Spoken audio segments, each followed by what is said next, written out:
Mayong adlaw kaniyong tanan. Mobalik na pud ang inyong yaan nga magsige na pud yaw-yaw diri sa social media sa ako ang account. Syempre ako ang account dili man inyo ha. So diri ako magyaw-yaw sa ako ang account. Ako i-share sa inyo ha about business. So magbalik na pud ta sa tuang negosyo, serye. Kay kanhi bitaw si Joy D.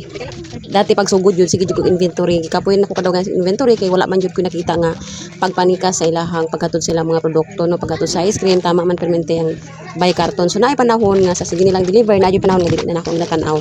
Kay usually sa uban manggod nga mga tindahan ang uban daw kulang ang ilang deliver pero so far pud sa kuha wala man jud pod wala pa jud ko nakakita nga nikas gid in-check sa kuha. So tama ang ilang ginatod. So naay panahon nga dili gid na ako ginaihap. So kani usay pa surprise na kay makalat lang ko imong usahay nga namang gud usahay nga maingon ako sila nga ibutanan dira kay ako lang mag-arrange kay ako pa na siya ihapon. So okay ra pod. Napoy usahay mingon ko sila nag-deliver nga yaran sa diretso ya kalabi nag-busy ko. So dili gid na ako siya permente nga sila alternate ako ang ginabuhat. So every time jud sila mag-deliver magaingon jud na ang ahente sa kuha nga ihapati ihapa lang ti nya video kay para na kay pakita kung kantay ko lang ang deliver pwede ka maka-complain sa opisina. So man akong ginabuhat every time nga mag-deliver sila naga-video gid ko pero naay panahon nga dili ko maka-video labi na usay wala ko or usay busy ko mga bata lang mo receive. Pero karon nga time ako siyang gi-try og post diri kay para maka kuha og idea sa inyo sa uban pod no nga mga negosyante nga dili pud pwedeng isalig na tanan sila kay dili jud tanan kay naagi daw tanan uba nagi uban ahente nga kulang ang gina-deliver pero sa kuha kaluyan sa Dios honest pud kaayo ni mga trabahante kay dili pud pwede sila nga mag-inatik-atik kay wala na sila customer balikan kung mangatik sila labi na kam sa kuha sila matunong. So karon i-share nako sa inyo nga mag-inventory gyud ta para makaibaluta kung naapatay ginansya o wala o basin ang Davao Light na ang naka-income ani sa tuwa.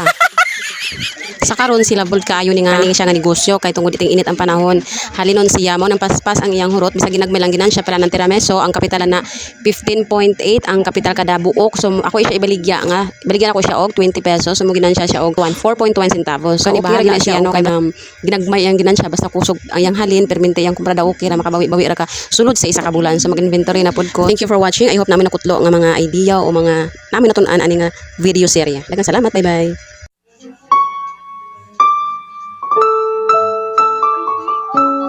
Sana siya sa likod ko eh. Sana si mong likod ko eh.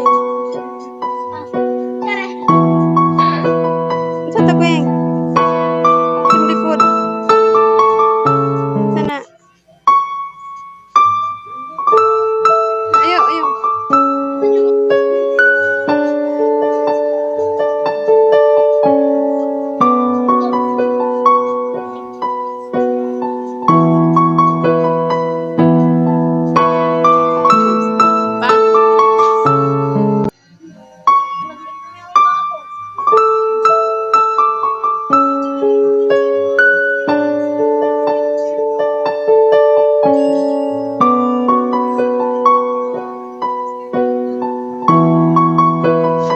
Bisita.